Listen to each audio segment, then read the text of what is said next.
नमस्कार दोस्तों। काफ़ी दिनों से कई विद्यार्थियों की ये शंका थी कि जो आरपीएससी सेकंड ग्रेड की भर्ती है उसमें स्नातक स्तरीय जो पाठ्यक्रम अपने जोड़ा गया है वो देखिए 80 अंक का आएगा, मतलब 40 प्रश्न पूछे जाएंगे। उनमें से सर आप कितना करवाओगे, क्या करवाओगे, बहुत बड़ी शंका थी। देखिए टोटली सिलेबस करवाया जाएगा, आपको घबराने की कोई आवश्यकता नहीं है। दूसरी बात, कक्षा 9 से 12 पूरी पुस्तकें करवा दी हैं, वो आप प्ले लिस्ट में से पढ़ सकते हैं। और उनकी पीडीएफ अगर चाहिए तो आपको टेलीग्राम चैनल का लिंक दिया हुआ होता है हर वीडियो के डिस्क्रिप्शन में, आप वहाँ से टेलीग्राम चैनल ज्वाइन करें और पीडीएफ प्राप्त कर सकते हैं। तो देखिए शब्द शक्ति हैं वो मैंने करवा रखे हैं, आप लोग देखिएगा प्ले लिस्ट में आपको वीडियो मिल जाएगा। इनमें छंद करवाए हुए हैं, अलंकार नहीं करवाए, और रस ये भी करवा देंगे। अब देखिएगा मुख्य जो समस्या होती है, मुख्य ज्यादातर जो प्रश्नोत्तर पूछे जाते हैं, हिंदी भाषा का उद्भव और विकास, ये है। ये चैप्टर भी मैंने करवा रखा है, आप लोग पढ़ सकते हैं। फिर कबीर ग्रंथावली है, तुलसीदास का रामचरितमानस का बालकांड है, सूरदास के भ्रमर गीत के 20 पदें आचार्य शुक्ल के द्वारा संपादित, मीरा की पदावली है परशुराम चतुर्वेदी के द्वारा संपादित, उसके 20 पद हैं, और बिहारी के 20 हैं, सूर्यमल मिश्रण के 20 हैं, रामदर्शी दिनकर कुरुक्षेत्र का प्रथम सर्ग है, कामायनी का आनंद सर्ग है, आगे की ऐसा दिव्यणा है। ये टोटली करवाऊंगा, घबराने की आपको कहीं पर आवश्यकता नहीं है। अब आचार्य शुक्ल के चिंतामणि जो निबंध है ना, उसमें चिंतामणि निबंध संग्रह में कुल 17 निबंध है, अपने 4 ही जोड़े के, उत्साह, श्रद्धा, भक्ति, लोभ और प्रीति, ये 4 निबंध जोड़े गए। ठीक है, उत्साह, श्रद्धा, भक्ति, लोभ और प्रीति। मोहन राकेश का लहरों का राजहंस नाटक है, वो भी करवाएंगे। कहानियां उसने कहा था, ये कहानी करवाई हुई है, आप प्ले लिस्ट में से पढ़ लीजिएगा। पिछली बार आई थिंक आप लोगों ने पढ़ी थी, वही है। जहां लक्ष्मी कैद है, राजेंद्र यादव की, एक और जिंदगी मोहन राकेश की, प्रिंदेन निर्मल वर्मा की, बहुत बड़ी बड़ी कहानियां हैं। कम से कम 5-5 वीडियोज बनाने पड़ेंगे इनके, बहुत बड़ी बड़ी कहानियां हैं। ये जो कहानियां हैं उनको आपको आराम से, मनोयोग से, बिल्कुल शांति से, धीरे धीरे धीरे धीरे पढ़ना है। ठीक है, 1 बार 2 बार 3 बार 4 बार ऐसे इनको पढ़ते रहोगे तो आपका कॉन्सेप्ट क्लियर हो जाएगा, और उनके वस्तुनिष्ठ प्रश्नोत्तर हैं वो भी अपन लोग करेंगे। तो आप घबराइएगा नहीं। आज अपन इस वीडियो में शुरू करते हैं। देखिए पद्य पाठ से मीराबाई की पदावली के 20 पद पढ़ेंगे, और ये 20 पद आपको कैसे लगे और इसमें आपको क्या कमी नजर आई, क्या आपको अच्छाई लगी, वो सारा कमेंट आपको करना होगा, तभी मुझे पता चलेगा कि आप लोगों को किस तरह से पढ़ाऊं ताकि आपको अच्छी तरह से कॉन्सेप्ट क्लियर हो जाए। तो आज अपन पहले पढ़ रहे हैं मीराबाई। तो आप लोग देख रहे हैं मीराबाई के। तो नरोत्तम दास स्वामी और परशुराम चतुर्वेदी ने मीराबाई का जो जन्म है वो विक्रमी संवत 1555 यानी 1498 ईस्वी माना है। कहाँ पर? कुड़की नामक ग्राम में स्वीकार किया है। 1555 ये विक्रमी संवत होती है, इसमें से आप 57 घटा दोगे तो ईस्वी सन निकल के आ जाएगी 1498। कोई भी विक्रमी संवत हो उसमें से आपको 57 घटाना है। मीराबाई का परलोक गमन यानी स्वर्गवास है वो 1610 विक्रमी संवत यानी 1557 में माना जाता है। वो है द्वारकाधीश के रणछोड़ मंदिर। ये बहुत बार पूछा जाता है ये प्रश्न कि मीराबाई परलोक गमन कहाँ हुई थी। ये रणछोड़ मंदिर की मूर्ति में विलीन हो गई ऐसा माना जाता है, ऐसी एक जनश्रुति है। महाकवि पंत है, उन्होंने मीराबाई को भक्ति के तपोवन की शकुंतला कह करके पुकारा तथा मरुस्थल की मंदाकिनी, भक्ति के तपोवन की शकुंतला और मरुस्थल की मंदाकिनी, ये जो बातें हैं वो मीराबाई के लिए सुमित्रानंदन पंत के द्वारा कही गई है। मीराबाई के पद राजस्थानी मिश्रित ब्रज भाषा में लिखे गए हैं। मीरा का कवि मुक्तक से लिखा है, ये भी आप ध्यान में रखना। इसके अलावा मीरा के गुरु हैं वो रेदास हैं। इनकी रचनाएं नरसिंह जी को मायरो, गीत गोविंद की टीका, राग गोविंद, राग सोठा, राग विहार। वास्तव में अगर देखा जाए तो मीराबाई है वो कृष्ण भक्ति की तपस्विनी, राजरानियों की गिरिधर गोपाल की दीवानी और कृष्ण भक्ति काव्य को रस माधुर्य से आम जनता को प्लावित कर उसमें प्रेम के अमृत का मिश्रण करने वाली एक विदुषी कवियत्री रही है। अब मीराबाई के पदों का संपादन है परशुराम चतुर्वेदी ने मेरा मुक्तावली नाम से किया, और नरोत्तम दास स्वामी हैं उन्होंने मेरा मुक्तावली नाम से किया है। इस बात का भी आप ध्यान रखिएगा। तो अपन जो हैं अभी ऊपर आपको मैंने सिलेबस में बताया है, ध्यान दीजिएगा कि मीरा के जो पद हैं वो परशुराम चतुर्वेदी के द्वारा संपादित पदावली है ना, उससे लिए गए, मीरा की पदावली से लिए गए। ठीक है, अच्छी तरीके से मीरा की पदावली देखिएगा, परशुराम चतुर्वेदी, इनके 20 पदों का अपन अध्ययन करेंगे। ठीक है, तो आज का अपना पहला जो पद है वो है, ये परीक्षा में किस प्रकार से प्रश्न आएंगे उनकी भी चर्चा करेंगे। तो देखिएगा कि मन थे परस हरि के चरण, ये टेक होती है, मतलब ये पूरा पद पढ़ने के बाद में इनको दोबारा दोहराया जाता है। आप राजस्थान से ताल्लुक रखते हैं इसलिए आपको आराम से समझ में आएगा, कोई दिक्कत नहीं आएगी। मन थे परस हरि के चरण, सुबह शीतल कमल कोमल, जगत ज्वाला हरण। मन का मतलब होता है यहाँ पर मन से, मन थे यानी मन से स्पर्श हरि के, भगवान श्री कृष्ण के चरण। यहाँ पर कई बार यह पूछा जाता है कि हरि शब्द किसके लिए है, तो भगवान श्री कृष्ण के लिए। ये सुभग हैं और शीतल हैं, और कमल, कमल यानी मतलब कमल के समान ये कोमल है। जगत ज्वाला हरण, जगत ज्वाला का मतलब होता है संसार के कष्टों को हरने वाले हैं। मन थे सरल। तो देखिए, हे मन, मेरा भाई कहती है कि मन यानी हे मन, तू श्री कृष्ण के चरणों को स्पर्श करे। मन थे परस हरि के चरण, हे मन तू श्री कृष्ण के चरणों को स्पर्श करे। ये सुंदर चरण है, यानी सांसारिक तापों को हरने वाले हैं, यानी सांसारिक जो दुख होते हैं उनको हरने वाले हैं, और सुख की शीतलता प्रदान करने वाले हैं। सुभग शीतल कमल कोमल, और कमल के समान ये कोमल है। जगत ज्वाला हरण, और ये सांसारिक जो कष्ट हैं या ताप हैं उनको नष्ट करने वाले हैं। आगे देखिए, इन चरण प्रहलाद परशा इंद्र पदवी धरण, यानी इन चरण, यहाँ पर किसके चरणों की बात हो रही है, श्री कृष्ण के चरण। इन चरण यानी इन चरणों ने के स्पर्श करने से ही प्रहलाद परशा, इन चरणों के स्पर्श करने से ही भक्त प्रहलाद है वो इंद्र के समान पदवी को धारण किया है, यानी इंद्र के समान उच्च पद है उससे वो सम्मानित हुआ है। इन इन चरण ध्रुव अटल कर्षा, और इन्हीं चरणों के द्वारा भक्त ध्रुव के यश को अटल किया है, यानी भक्त ध्रुव है उसके यश को अटल भी इन्हीं चरणों किया है। ये चरण जो हैं शरण अशरण शरण, यानी ये जो चरण हैं वो शरण यानी शरण में आने पर, अशरण यानी बेसहारा लोगों को शरण देते हैं। इन चरणों की शरण में आने से बेसहारा लोगों को भी शरण मिल जाती है। इन चरण ब्रह्मांड बेटा, यानी इन चरणों के द्वारा ही भगवान श्री कृष्ण हैं, उन्होंने इन चरणों के द्वारा ही मतलब वामन अवतार धारण किया था। इन चरण ब्रह्मांड बेटिया, भगवान श्री कृष्ण ने वामन अवतार के रूप में ब्रह्मांड का स्पर्श किया, यानी पूरे ब्रह्मांड को 2.5 पैरों में ही इन्होंने नाप लिया था पूरा। नखशिखा गिरी भरण, और इन्हीं चरणों के द्वारा हिमालय जैसे पर्वत होते उन्होंने सौभाग्य में वृद्धि भी इन्हीं चरणों के द्वारा हुई है। इन चरण कालिया नाथ्या, नाथ्या का मतलब होता है वश में करना। इन चरणों के द्वारा कालिया नामक नाग था उसको भी वश में किया है। गोपी लीला कर्ण, और गोपियों के साथ में रास लीलाएं भी इन्हीं चरणों ने की, भगवान श्री कृष्ण ने किए सभी। इन चरण गोवर्धन धार्या, गोवर्धन पर्वत होता ना, इन चरणों के द्वारा ही गोवर्धन पर्वत है उसको भी धारण करके गर्भ मधुआ हरण, मधुआ यहाँ पर इंद्र के लिए आया, और इन चरणों के द्वारा ही गोवर्धन पर्वत धारण करके इंद्र के घमंड को चूर चूर कर दिया। एक्चुअल में क्या था, भगवान इंद्र ने एक बार बहुत ज्यादा बरसात कर दी थी ब्रज प्रदेश में कि ये पूरे में त्राहिमाम मच गया, परंतु भगवान श्री कृष्ण ने अपनी उंगली पे गोवर्धन पर्वत को धारण कर लिया और उस पर्वत पे ब्रजवासियों को निवासी स्थान बना दिया। तो इंद्र भगवान है, उनका घमंड है वो भी दूर हो गया था कि ये श्री कृष्ण बस में आने वाले नहीं है। तो इन चरण गोवर्धन धार्य, यानी इन चरणों ने गोवर्धन पर्वत को धारण करके इंद्र के दम्भ यानी घमंड को भी चूर चूर कर दिया है ना, नष्ट कर दिया। दासी लीला, दासी मेरा लाल गिरधर अगम तारण तरण है।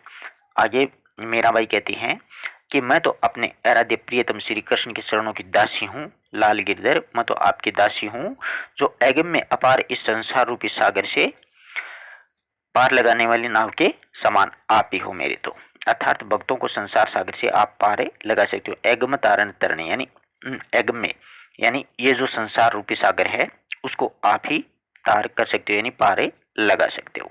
आशा करता हूँ पूरी बात आराम से समझ में आई होगी। अगर किसी भी विद्यार्थी के कोई डाउट हो तो आप लोग पूछ सकते हो। अब देखो यहाँ पर छोटे छोटे प्रश्न यूं पूछे जा सकते हैं कि किस चरणों ने प्रहलाद इंद्र की पदवी धारण की थी, प्रहलाद ने इंद्र की पदवी धारण की थी, क्योंकि भगवान श्री कृष्ण है, उन्होंने प्रहलाद को अपने चरणों में शरण दी थी।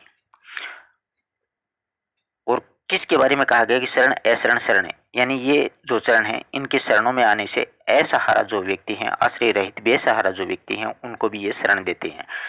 और किन चरणों ने ब्रह्मांड बेटा है? भगवान श्री कृष्ण के चरणों ने।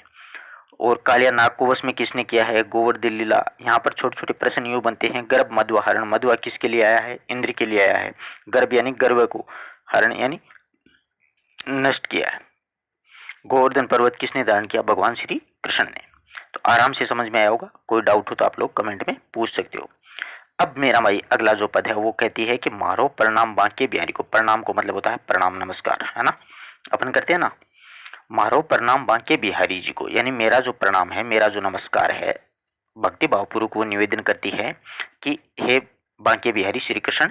यहाँ पर बांके बिहारी श्री कृष्ण के लिए है, ध्यान रखना। हे बांके बिहारी जी, आपको मेरा प्रणाम है।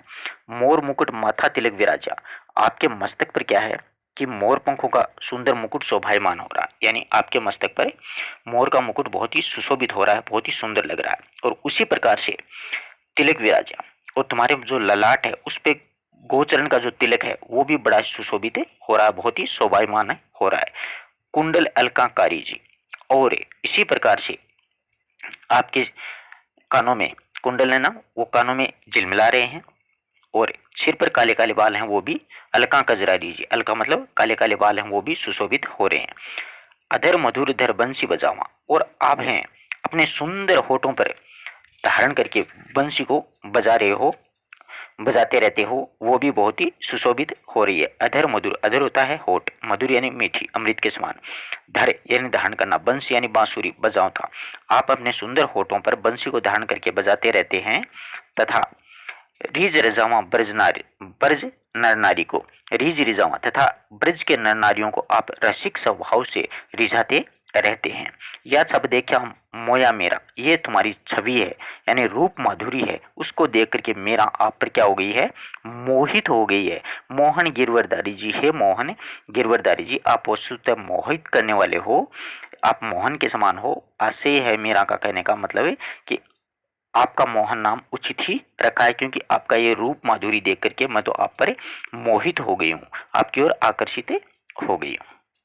आगे बात समझ में। यहाँ पर छोटे छोटे प्रश्न यूँ बन सकते हैं। मारो प्रणाम बांके बिहारी, मीरा यहाँ पर किसको प्रणाम कर रही है? बांके बिहारी श्री कृष्ण को। और श्री कृष्ण के मस्तक पर क्या है? मोर मुकुट माथे पर धारण कर रखा है, और ललाट पर गोचारण का तिलक। कानों में प्यारे प्यारे कुंडल सुशोभित हो रहे हैं, और काले काले बादल हैं वो सर पे, घुंघराले बादल, घुंघराले बाल हैं वो सुशोभित हो रहे हैं। और बंसी है वो होठों पर धारण कर रखी है और मीठी मीठी बजा रहे हैं। और किसको रिझा रहे हैं? ब्रज के नर नारियों को रिझा रहे हैं। और ये छवि यानी आपका ये रूप माधुरी देख करके मोया, मोया मेरा यानी ये मेरा है वो आप पर मोहित हो गई है। मोहन गिरवरधारी जी, और आपका ये नाम मोहन है वो उचित ही रखा है, यानी आपके ये रूप माधुर्य है वो देख करके कोई भी आपकी तरफ आकर्षित हो सकता है। बहुत ही प्यारी पद्य हैं, आराम आराम से समझ में आएंगे, कोई घबराने की आवश्यकता नहीं है। किसी की कोई बात समझ में ना आए तो आप लोग पूछ सकते हो। बसा मारे नैना में नंदलाल, ये राजस्थानी भाषा है इसलिए ऐसे लिखे कि बशा, बशा का मतलब बस के हैं। मारे यानी यहाँ पर मारे मीरा के लिए है, यानी मीरा बाई कहती हैं कि नंदलाल हैं वो मेरी नैना में बस गए, यानी मेरी आंखों में बस गए। मीरा भक्ति भावपूर्वक के निवेदन कहती है कि आप मेरी आंखों में बस जाओ, बसो मेरे नैनों में नंदलाल। मोर मुकुट मकराक्त कंडल, और आपका है रूप माधुर्य वो बहुत ही आकर्षक है, क्योंकि आपके सिर पर मोर मुकुट के मोर के पंखों का मुकुट दान कर रखा है आपने।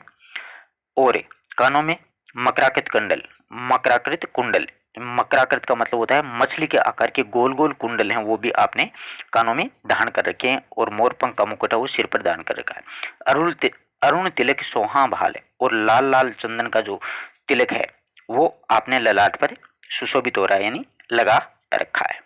मोहिनी मूर्त सांवरी सूरत नैन बड़े विशाल है, तुम्हारी मोहिनी मूर्त मतलब आपका रूप मन को मोहने वाला है।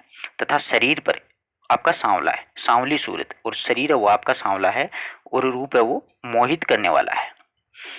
नैन बड़ा विशाल रे, और आपकी आंखें हैं वो काफी बड़ी बड़ी हैं। और आपके नेत्र हैं वो काफी विशाल है।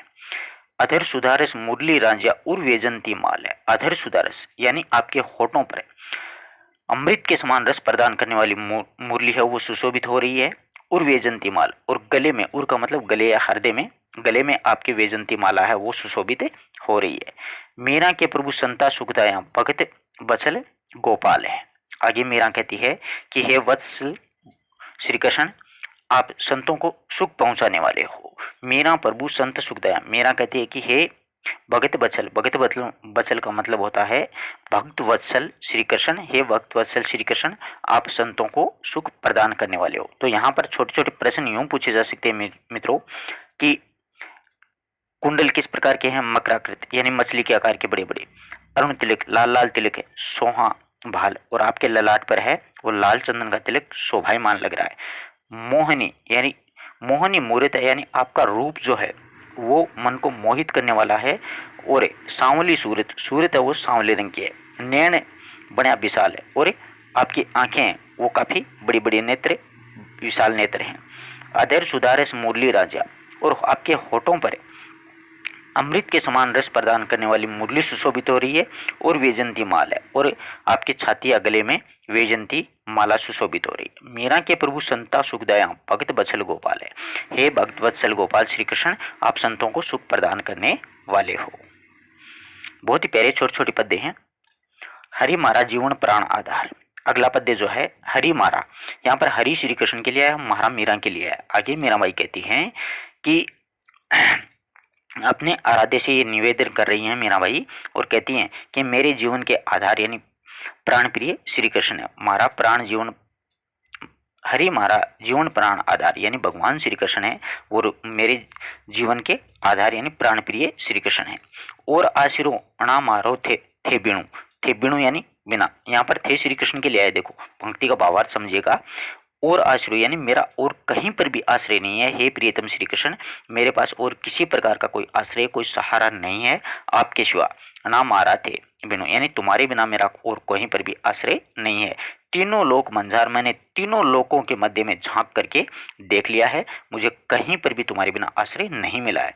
थे बिनु मारे जगने सुहावा यानी तुम्हारे बिना ये संसार है वो मुझे अच्छा नहीं लगता। थे बिनु, यहाँ पर थे श्री कृष्ण के लिए है, बिनु यानी बिना है, मारे यानी मुझे मीरा के लिए है, जगना सुहावा ये संसार है वो सुहावा यानी अच्छा नहीं लगता मुझे, यानी तुम्हारे बगैर ये संसार मुझे अच्छा नहीं लगता है। निर्क्या सब संसार, मैंने संपूर्ण संसार को, सुख साधनों को मैं देख चुकी हूँ, आपके बिना मुझे कुछ भी अच्छा नहीं लगता। मीरा के प्रभु दासी रावलो लीजो अनेक निखार है। आगे मीराबाई कहती है कि आपके अलावा मुझे कोई अच्छा नहीं लगता है, कि हे प्रभु आपकी मैं दासी हूँ, इसलिए आप मुझ पर कृपा दृष्टि डालिए, मुझे अपनत्व भाव में रख लीजिए, यानी अपने चरणों के पास में, अपने हृदय के पास में आप मुझे रखिए। मेरा अरे प्रभु दासी रावली की मेरा है, हे प्रभु ये दासी है, लीजो नेक निहार रे, कि मेरा कहती कि हे प्रभु मैं आपकी दासी हूँ, इसलिए आप मुझे थोड़ी सी कृपा दृष्टि मुझ पर डालिए और आप मुझे अपना अपनत्व भाव में रखिएगा। अगला देखिएगा, तनक हरि चितवा मारी ओर। यह टेक है तनक, तनक मतलब थोड़ा सा, हरि भगवान श्री कृष्ण, चितवा यानी देखो हमारी ओर। मीराबाई कहती है कि हे प्रियतम श्री कृष्ण, आप थोड़ा सा मेरी ओर तो देखिए, मुझ पर आप अपनी थोड़ी सी कृपा दृष्टि डालिए, आप देखते नहीं हो मेरी तरफ। हम चितवा थे चितवा ना हरि, हम चितवा, हे हरि मैं आपकी तरफ लगातार देख रही हूँ और आप मेरी तरफ बिल्कुल भी नहीं देख रहे हो। मैं आपकी तरफ लगातार देख रही हूँ और आप मेरी ओर देख नहीं रहे हो। हिवड़ो बयो कठोर है, और आपका हृदय वो बहुत ही कठोर है, क्योंकि मैं तो आपको लगातार देख रही हूँ और आपकी कृपा की प्रतीक्षा लगाए हुए लगातार देखती हूँ, परंतु आप मेरी ओर नहीं देख रहे हो। चितुआ मतलब देखना होता है, मैं तो आपकी तरफ लगातार देख रही हूँ परंतु आप मेरी तरफ बिल्कुल भी नहीं देख रहे हो। हरि यानी श्री कृष्ण है। हिवड़ो बड़ो कठोर है, आपका हृदय बहुत ही कठोर है, आप मुझ पर बिल्कुल भी कृपा दृष्टि नहीं डाल रहे हो। मारी आशा चितवनी थारी, आगे मेरा भाई कहती है कि आपकी कृपा से परिपूर्ण दृष्टि से ही हमारी आशा बनी हुई है। हमारी आशा चितुनी थारी यानी मेरी जो आपकी जो कृपा दृष्टि से परिपूर्ण दृष्टि मेरी आशा पर बनी हुई है।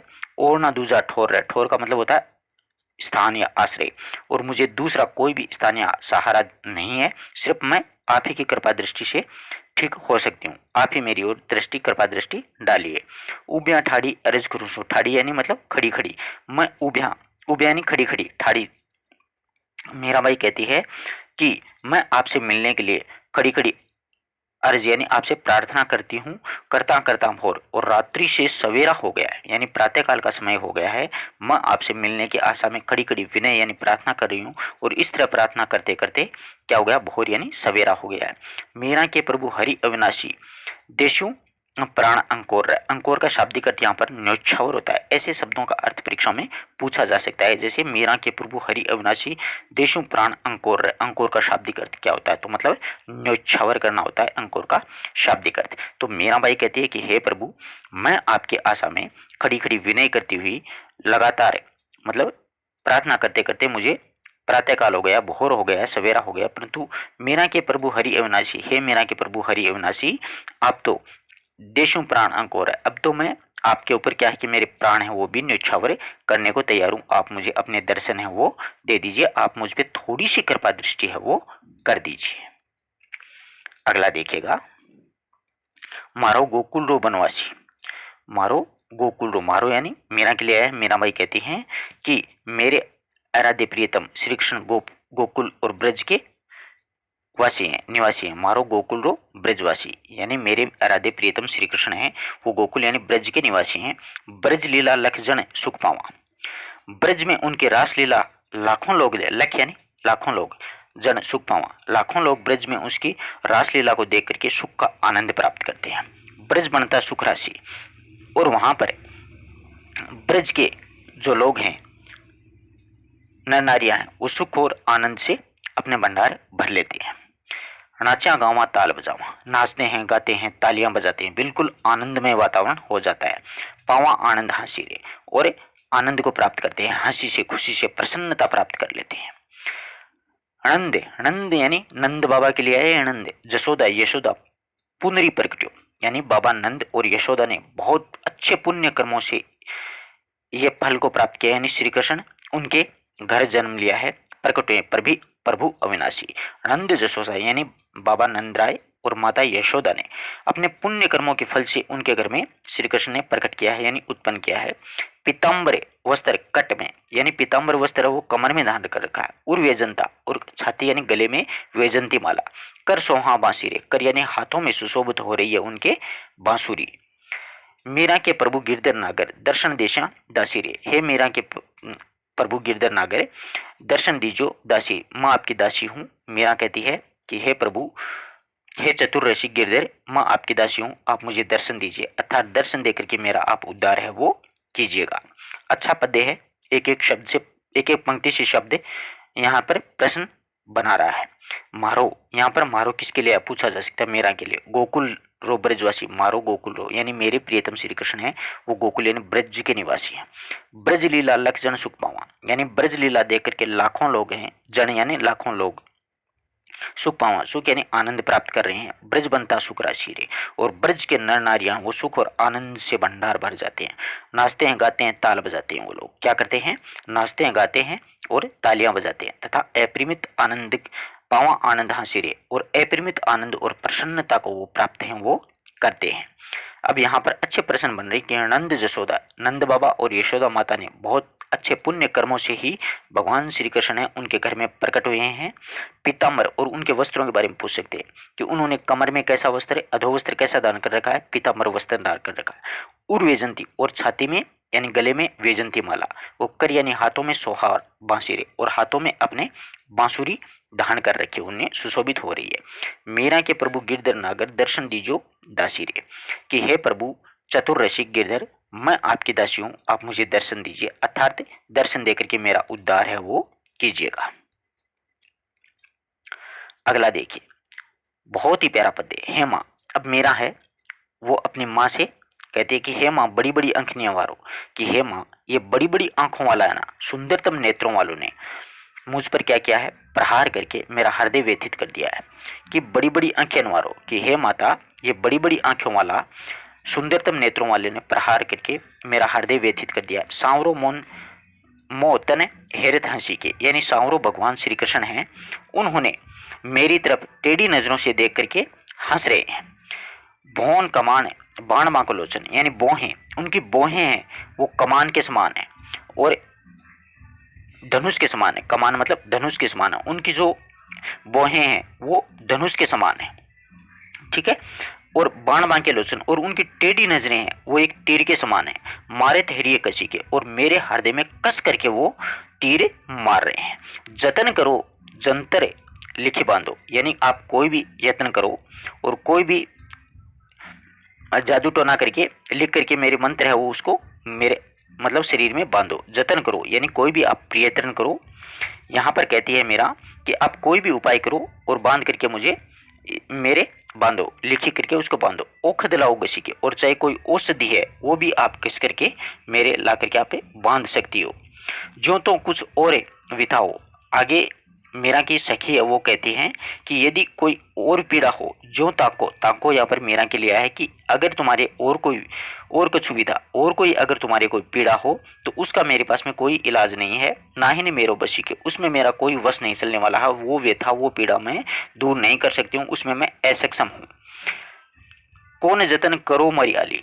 अब मेरा माई कहती है कि कोई भी यत्न यानी कोई भी प्रयत्न करो, कोई भी उपाय करो। आली है सखी चंदन लाओ घसी के, चाहे चंदन घस करके आप ले आओ, कुछ भी लाओ परंतु करो।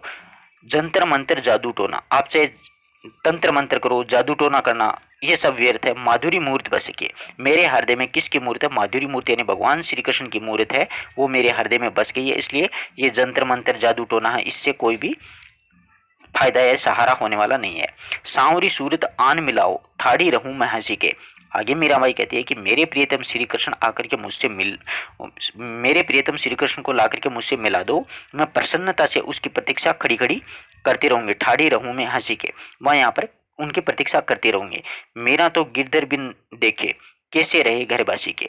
अब मीराबाई कहती हैं कि ऐसी रूप माधुरी वाले प्रियतम श्री कृष्ण को देखे बिना कोई अपने घर में कैसे रह सकता है, यानी उनके बिना कौन अपना घर आनंद पूर्वक बसा सकता है। यानी मैं तो श्री कृष्ण के प्रेम में बंधे चुकी हूँ। तो यहाँ पर ये पद्य अच्छा है, इसमें से प्रश्न बन सकते हैं।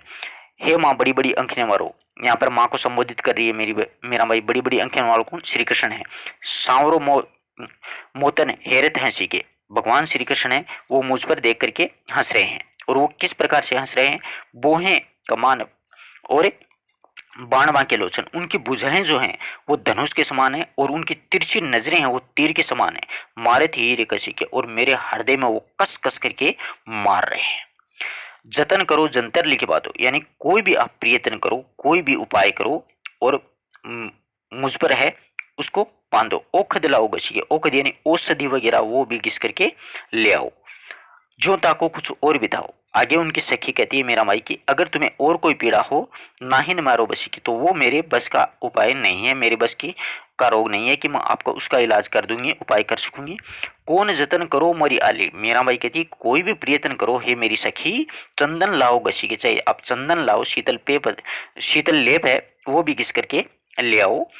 जंतर मंत्र जादू टोना माधुरी मूर्त बसी के, यानी यंत्र मंत्र और जादू टोना करना अब व्यर्थ है, क्योंकि मेरे हृदय में भगवान श्री कृष्ण की मूर्त है, वो माधुरी मूर्त श्री कृष्ण भगवान के लिए आया है, वो बस के हैं। सांवरी सूरत आन मिलाओ ठाड़ी रहूं हंसी के। अब तो अगर भगवान श्री कृष्ण को ला करके मुझसे मिला दो तब भी जाकर, तब मैं प्रसन्नता से उनकी प्रतीक्षा में खड़ी रहूंगी, वरना तो मेरा तो गिरधर बिन देखे कैसे रहे गर्भवती के। आगे मीरा बाई कहती है कि ऐसी रूप माधुरी वाले श्री कृष्ण को देख करके देखे बिना कोई अपना घर कैसे, अपने घर में कैसे रह सकता है, यानी उनके बिना कौन अपना घर है वो आनंद पूर्वक के बसा सकता है। हे माँ आनंद को गुमान मारो मनड़े बसो। हे माँ, अब मीरा बाई अपनी माँ को संबोधित करती हुई कहती है कि हे माँ नंद को गुमान, गुमानी, गुमानी का मतलब यहाँ पर होता है उनका रूप माधुर्य। हमारे मनड़ा बसो यानी मेरे हृदय में बस गया, हमारे यानी मीरा के लिए है कि हे माँ। मीरा बाई कहती है कि अपने मन में श्री कृष्ण के रूप माधुरी बस जाने का भावपूर्वक वर्णन करते हुए कह रही है कि प्रियतम श्री कृष्ण का आकर्षक मुख शोभा देख करके कहती है कि हे माँ आनंदरो, आनंद यानी नंद बाबा को बेटा है, नंद जी का जो रसिक पुत्र है श्री कृष्ण, वो मेरे मन में बस गया। आनंदरो गुमान मारे मनरे बसो यानी मेरे मन में बस गया। कहे ड्रूमदार कदम की ठाड़ी, वो किस प्रकार से है कि वह कदम की वृक्ष की डाली को पकड़ करके और मेरी ओर देख करके मुस्कुरा रहा है। मर्दू मुस्काए मारी और हंसो। गहे ध्रुम, गहे यानी वो खड़ा हुआ है, कदम की डाली को पकड़े हुए और मेरी ओर देख करके मुस्कुराते मुस्कुराते हुए वो हंस रहे हैं। पीताम्बर वस्त्र कमर में धारण कर रखा है। काछनी एक वस्त्र होता है, उसको अपने शरीर पर धारण कर रखा है, यानी कमर में पीताम्बर धारण कर रखा है और काछनी का कच्छा धारण कर रखा है। रजत रजन रज, जटित माथे मुकुट कशा, आगे है वो कहती है कि मस्तक पर रत्नों से जड़ा हुआ मुकुट धारण कर रखा है। रजत जटित माथे मुकुट कशा, यानी मस्तक पर उन रत्नों से जड़ा हुआ मुकुट धारण कर रखा है और उनकी माधुरी मूर्ति है, उस माधुरी मूर्ति और भी अधिक आकर्षक लग रही है। मीरा के प्रभु गिरधर नागर है, यानी मीरा के प्रभु गिरधर नागर यानी चतुर गिरधर नागर श्री कृष्ण निरखण बदन मारो मनड़ो फंस्यो, उनको देखते हुए मेरा मन है वो उसके रूप सौंदर्य में फंस गया है। यानी भगवान श्री कृष्ण के रूप सौंदर्य का इसमें वर्णन है वो किया गया है कि उन्होंने कदम की डाली को पकड़ रखा है और मीठी मीठी मुस्कान से मेरी ओर देख रहे हैं। पीताम्बर वस्त्र कमर में धारण कर रखा है। काछनी का कच्छा धारण कर रखा है। काछनी काछे का मतलब होता है यहाँ पर एक अधो वस्त्र होता है ना, उसको बोलते हैं। और रजत जटित कि रजत जटित माथे मुकुट कशो, यानी रत्न से जड़ा हुआ मुकुट धारण कर रखा है। मीरा के प्रभु गिरधर नागर हैं, वो अनिरख यानी निरख वदन मारो मनड़ो फंस्यो, और मेरी ओर देख करके वो लगातार हंस रहे हैं। मैं उनको इसका रूप सौंदर्य को देख करके उसमें मेरा मन है वो फंस गया है। अगला देखिएगा, थारो रूप देखे हटकी। थारो यहाँ पर भगवान श्री कृष्ण के लिए है। मीराबाई है वो अपने आराध्य प्रियतम श्री कृष्ण को लक्षित करते हुए कहती है कि आपके रूप माधुर्य देख करके मेरी आंखें उसी में अटक गई हैं।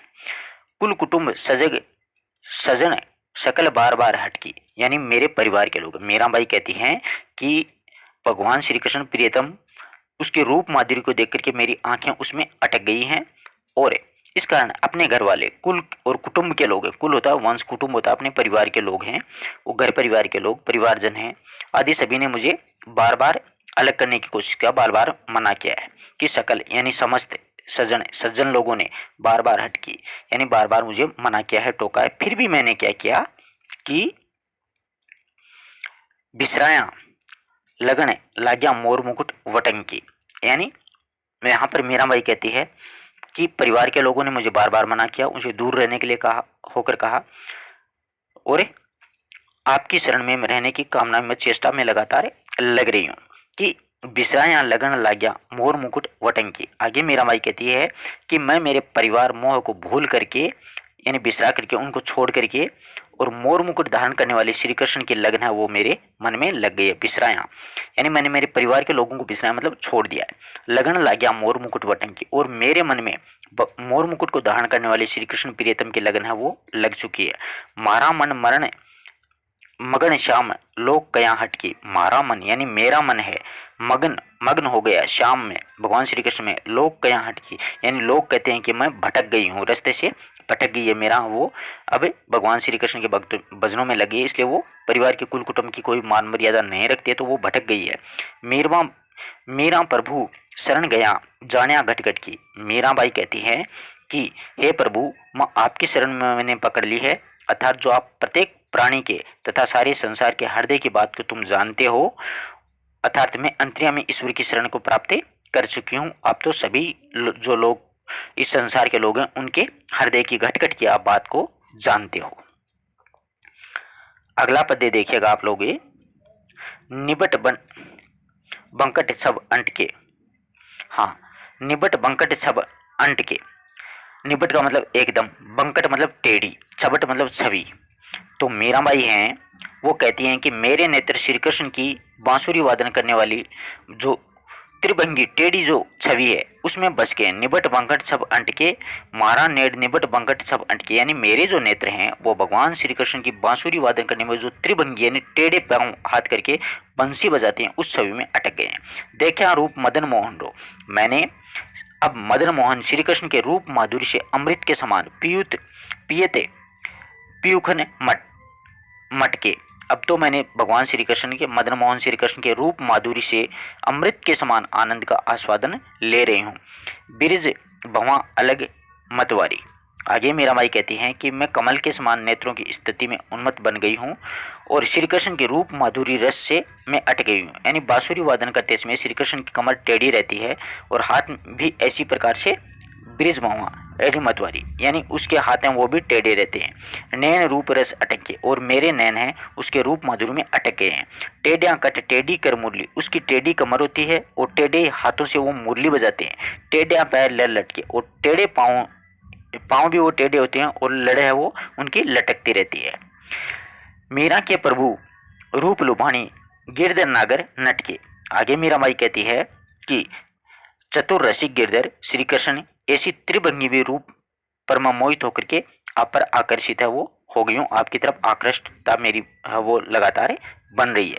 तो यहाँ पर पूछ सकते हैं प्रश्न कि निबट बंकट सब अटके, निबट का मतलब क्या होता है, भावार्थ पूछ सकता है अगला। तो एकदम बंकट यानी टेढ़ी नजरों से छवि यानी छवि होती है। मारा नैन है निबट बंकट सब अटके, यानी मेरे नेत्र हैं भगवान श्री कृष्ण की त्रिभंगी जो टेढ़ी रूप छवि होती है उसमें बस गए हैं। देखा रूप मदन मोहन रूप, मैंने मदन मोहन भगवान श्री कृष्ण के रूप मोहन को देखा है और पियत पियुखन मटके और अमृत के समान है उसको मैं उसके रूप माधुरी को का आस्वादन है वो कर रही हूँ। बारिज भवा अलग मतवारी, बारिज यानी टेढ़ी उसकी भुजाएं हैं, अलग मतवारी और मतवाली हैं। नैना रूप रस के रस अटक के और मेरे नैन हैं वो रूप माधुरी के रस में अटक गए हैं। टेढ़िया कट टेढ़ी कर मुरली, टेढ़ी उसकी कमर है टेढ़ी उसकी मुरली है। टेढ़िया पाए लड़ लटके और टेढ़े पाँव में लड़ है वो पाँव भी उसके टेढ़े हैं भगवान श्री कृष्ण के और माला है टेढ़ी वो भी लटक रही है। प्रभु के रूप लुभानी यानी भगवान श्री कृष्ण का रूप है वो काफ़ी लुभावना है, आकर्षित करने वाला है। गिरधर नागर नटके और गिरधर नागर श्री कृष्ण की ऐसी त्रिभंगिमा रूप पर मोहित होकर के वो आकर्षित है वो हो रही है। तो आशा करता हूँ ये 10 पद अपन ने पढ़े हैं। अगर किसी विद्यार्थी किसी प्रकार का कोई डाउट हो तो आप लोग पूछ सकते हैं।